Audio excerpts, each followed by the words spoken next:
Dis donc Internet, cette semaine je suis remonté sur un scooter. Ça faisait 5 ans que j'étais pas monté sur un scooter parce que j'ai eu un accident en 2011. Et en fait j'ai mis du temps à comprendre que j'avais peur. Réellement, c'est-à-dire à chaque fois qu'un pote me proposait de me ramener, je me disais non, je vais prendre le métro. J'ai eu un accident assez violent, c'était en 2011 et tout va bien, on s'en est tous bien sortis, y compris le mec qui m'a percuté. Et parce que c'est un autre scooter qui m'a percuté. Je vous explique. En gros, en fait c'est un scooter qui arrivait en face de moi, il était 22h, donc nuit noire, il avait pas ses phares, donc j'ai pas vu qu'il voulait tourner à gauche. En plus il avait pas mis son clignotant. Quand je suis arrivé à son niveau, il avait la tête tournée, c'est-à-dire qu'il me regardait même pas le mec. Donc là a priori on est sur des chances très minimes de s'en sortir. Ah, t'aurais mis un aveugle manchot, c'était le même résultat. Et il y avait ma femme avec moi sur le scooter derrière. Et ouais, je me suis relevé, elle avait perdu connaissance et j'ai cru qu'elle était morte. Et en fait non, bon tant pis. En vrai, même moi elle me fait mal au cœur cette blague. Même moi je me dis pourquoi t'as dit ça, c'est dégueulasse. Et là il y a un mec qui vient me voir et il me dit juste ça va ? Je dis bah non, ça va. Là, je viens de me faire percuter par un mec en scoot. Et le mec il me regarde dans les yeux et il me dit t'inquiète, le mec là-bas il est mort.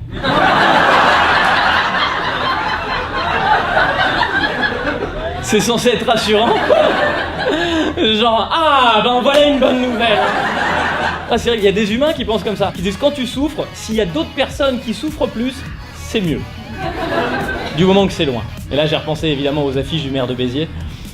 Ah oui, Ménard qui avait mis partout, c'est des trucs sur les migrants. Ils arrivent, ils vont nous manger.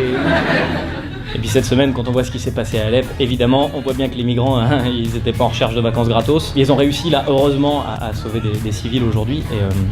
Il était temps les gars, non? Ouais, on regardait le chrono en faisant ça va être chaud là, ça va. Vraiment, c'est comme si un avion s'écrase, t'as les secours qui arrivent. On a des parachutes, Ah oui, évidemment, ça arrive pas trop, là, c'est sûr. Les gens dans la salle qui ont l'habitude, tes vidéos, elles sont marrantes, normalement. Là, c'est vrai que c'est compliqué de rire sur Alep, évidemment. C'est très difficile. À tes souhaits, vraiment, c'est... Éternue de temps en temps, ça soulage le public.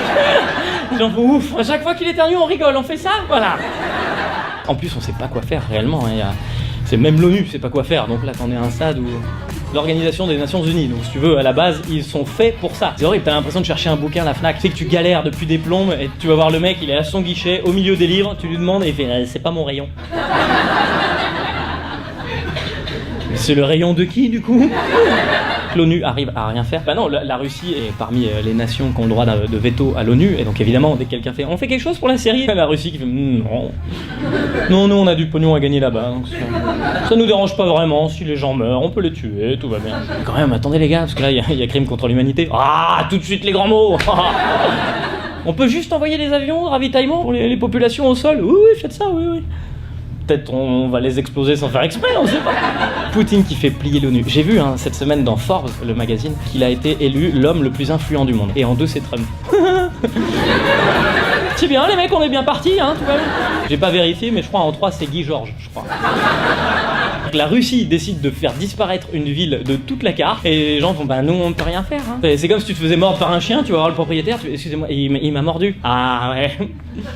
Il fait ça souvent, D'accord, mais on peut faire quelque chose ? Non, malheureusement. On peut rien faire, d'accord, ok. C'est là la question que tout le monde se pose, évidemment.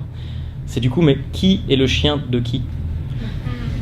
Internet, merci d'avoir regardé cette vidéo jusqu'au bout. Rendez-vous tous les samedis à 11h sur YouTube et les vendredis soirs après mon spectacle, c'est là qu'on tourne.